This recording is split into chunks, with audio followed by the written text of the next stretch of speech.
वैदिक काल जिसमें वेदों की रचना हुई। वैदिक काल के समय समाज 4 वर्गों में बटा हुआ था: ब्राह्मण, क्षत्रिय, वैश्य और शूद्र।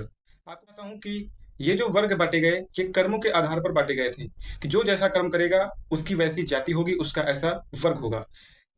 ब्राह्मणों का कार्य होता था शिक्षा दीक्षा देने का और जो पूजा पाठ के कार्य होते हैं वो कराने का। क्षत्रियों का कार्य होता था ब्राह्मणों की और जो अन्य समुदाय हैं उनकी रक्षा करना। वैश्यों का कार्य होता था व्यापार आदि करना और शूद्र का कार्य होता था अन्य जो जो 3 वर्ग थे उनकी सेवा आदि करना। मित्रों, कहना चाहता हूँ कि इस समय ये जो 4 वर्ग बटे हुए थे वो कर्म के आधार पर बटे हुए थे।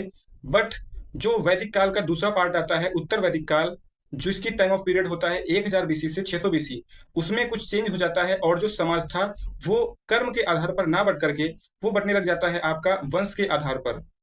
अर्थात जो लोग पहले कर्म के आधार पर अपनी जाति तय करते थे वो अब ना तो कार्य करें ना तो कुछ करें, ऐसे ही उनकी जाति निर्धारित होने लगी।